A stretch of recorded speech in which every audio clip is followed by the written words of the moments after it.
How's it going, everyone? This is the George here, and today we're going to be talking about Young Frankenstein. This was directed by Mel Brooks and stars Gene Wilder, Peter Boyle, Cloris Leachman, Marty Feldman, and this is a unofficial sequel slash parody of the Frankenstein story. This is about Frederick Frankenstein, who changes the pronunciation of his last name to avoid being associated with his grandfather, the original Victor Frankenstein.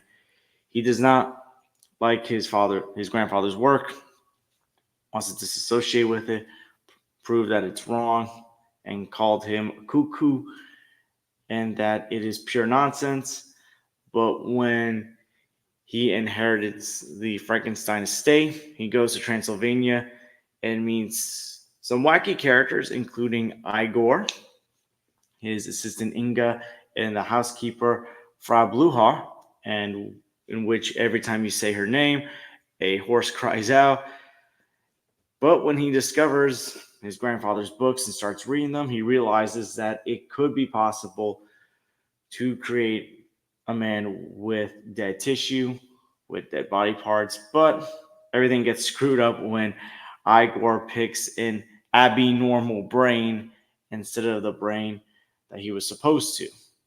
So this was my introduction to Mel Brooks, and it's, I would say, a pretty good introduction because I knew who Gene Wilder was going into this movie. He played Willy Wonka. I've talked about the original Willy Wonka on this channel, but I've also watched the original Frankenstein from 1931 before watching this movie. So I was very curious to see what this movie was going to be about. I didn't expect it to be a full on parody that is very hilarious. And it's through this movie that I got to watch some of Mel Brooks's other comedies, including Blazing Saddles, which came out earlier in the same year that this movie came out, and The Producers. And both of those movies also starred Gene Wilder. And the story behind how this movie was created was in the final weeks of filming Blazing Saddles, Gene Wilder came to Mel Brooks with the idea of doing a Frankenstein movie, which Mel Brooks at first protested because we've had quite a few Frankenstein movies throughout the years already. We had gotten many sequels to the 1931 movie, including. But Gene Wilder shared his vision and idea for a Frankenstein movie, and Mel Brooks thought it was a good idea, and so they went along with the movie. And I must say, this movie is definitely one of Mel Brooks' most creative movies. For example, this movie is shot in black and white, similar to the original Universal Studios monster movies that also included the 1931 Frankenstein. Now, this movie was originally going to be distributed by Columbia Pictures, but they opposed having the movie shot in black and white. So it was 20th Century Fox that they went to. Also, Columbia Pictures did not want the budget that Mel Brooks wanted, but Fox agreed with it. And honestly, it was for the best because the budget, like you see how much work they put into this movie, not just with, the cast that they put together, but the setting, the Transylvania setting looks incredible. The costume design, the makeup design, it's all top notch for this horror comedy movie. For example, Peter Boyle plays Frankenstein's monster, and he looks so perfect as Frankenstein's monster. The way they, designed him, but the makeup on him looks so well. And you can tell even with the movie being shot in black and white. Same thing with, some of the other characters in this movie. For example, the blind man that Frankenstein visits when Frankenstein's monster is going on its rampage. When the monster goes into the house, the blind man is played by Gene Hackman. I'm like, oh, that's Gene Hackman? And this was like around the time Gene Hackman was doing movies like French Connection and The Conversation. But the way they made him so unrecognizable was really top notch, just for a small role in general. Like, it was just a minor role that he played. Uh, since we're talking about actors, we might as well get into the acting. Gene Wilder as Frederick Frankenstein does a great job. You can tell that he's got a loose temper, that he does not want to be associated with his grandfather. He comes across as a very anxious individual as well. But Gene Wilder does such a great job of portraying this brilliant yet easily annoyed physician slash doctor.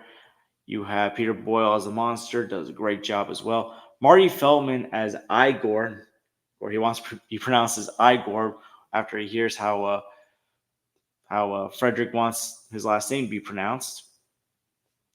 Igor is hilarious in this movie. Marty Feldman, who's got misaligned eyes, I think, based on his facial expressions as Igor, it plays such a big role in the humor of this movie. Igor carries a large part of the humor from the recurring joke of his hump to his facial expressions and screwing up by getting an abnormal brain. I know it's pronounced abnormal, but Igor pronounces it as abnormal. Oh yeah, the costume design on Igor top notch as well. Cloris Leachman as Frau Bluhar, very hilarious. I don't think she was intentionally meant to be hilarious. She comes across as very dark and mysterious. Yes, she's obviously got some kind of relationship with Frederick's grandfather, which was later revealed that they were boyfriend and girlfriend. But she definitely comes across as what you would see in some of the classic horror movies, that mysterious character. Although she's got the vibe of an Alfred Hitchcock kind of character as well. If you ever seen the movie Rebecca, you recall the housekeeper in that movie. Similar personalities, it feels like with her. Inga, played by Terry Garr, the assistant to Frederick Frankenstein. And she does a very good job as well with the comedic humor, as well as her slow development to being Frederick's love interest. At first, Frederick is engaged to Elizabeth, the socialite. And she's a very interesting character as well as Madeline Kahn, I'm pretty sure, played her. And you can tell the relationship at the beginning feels very awkward and weird between the two. But obviously that's meant for humorous purposes because they're having this very over dramatic departure when he's going to Transylvania, but she doesn't want to be kissed by him.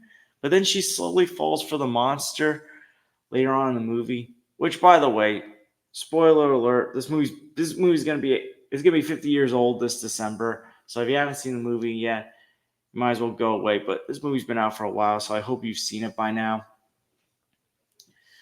But yeah, speaking of the end, that's where I feel like you get more of the adult Mel Brooks humor that you're used to.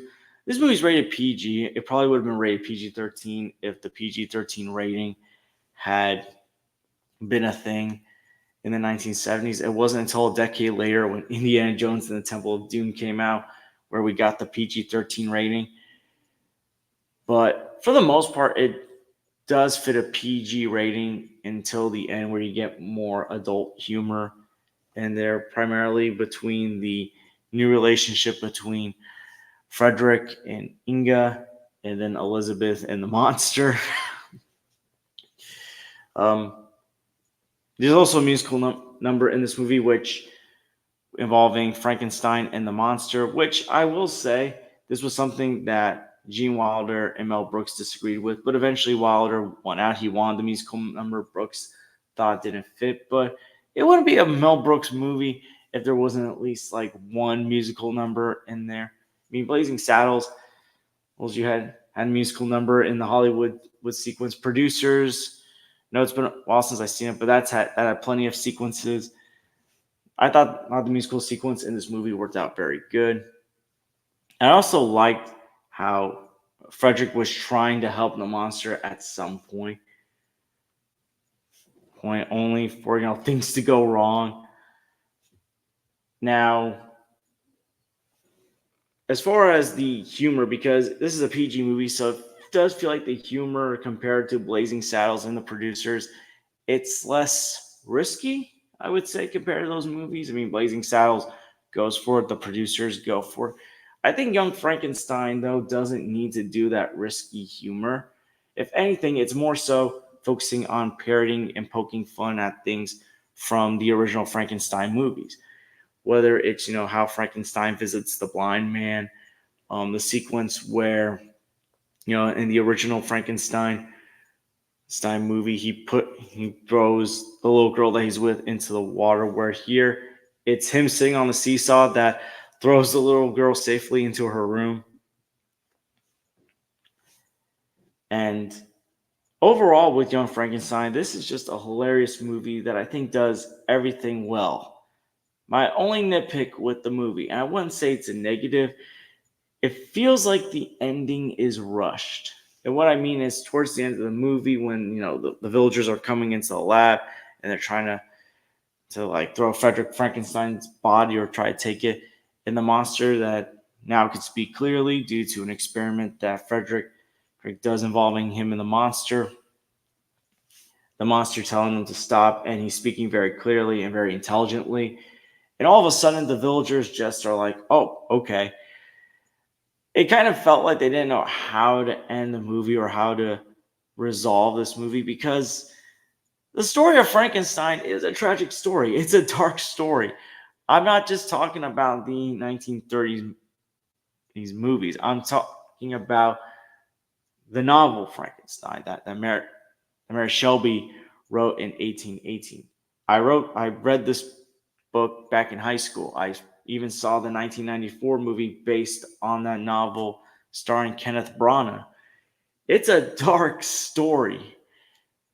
And I know this is focused more so on being a parody of the 1931 movie and the sequels that came out afterwards, but even still, those sequels are still, while not as dark as the novel, still pretty dark. So it kind of felt like they were just trying to rush the ending just so this excellent parody can end on a happier note. Which I will say, I still enjoy the ending where we see Frederick and Inga are married, Elizabeth and the monster are together. So overall, things kind of worked out in the end for all the characters. But yeah, overall, Young Frankenstein is a hilarious movie with great cinematography, great costume and design work, great hilarious acting. There's never a dull moment in this movie. There's some recurring jokes, whether it's the hump jokes with Igor or the joke of a horse crying out every time Frau Bluhar's name is said. But they never get old. They're always funny. And when you can have recurring jokes that never get old, that the audience is still finding hilarious, you're doing your comedy very well. I would probably say this is my second favorite Mel Brooks movie. Blazing Saddles is my favorite. Hopefully, one day I get to review that on the channel. But since it's Halloween, the month of October, it feels more fitting to review Young Frankenstein right now.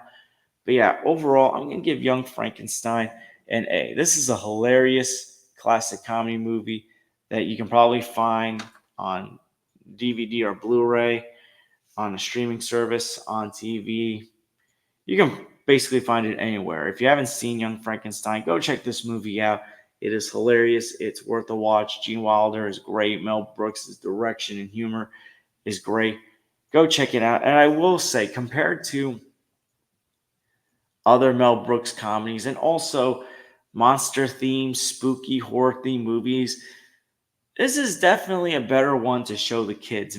Maybe not real young kids, but kids that you feel are ready or can handle a movie like this. It's in that special category with Beetlejuice where it may not be for every kid, but it's a good gateway into the horror spooky genre of movies. And it's definitely great to watch around Halloween in October. So, Young Frankenstein, have you seen it? What'd you think about it? And do you have a favorite parody or spoof movie or favorite Mel Brooks movie? Let me know in the comments down below. And I want to thank you guys for watching. Please like and subscribe already if you haven't. Please share this with someone that loves Young Frankenstein, that loves Mel Brooks movies. And I hope to see you guys real soon. Take care, everyone.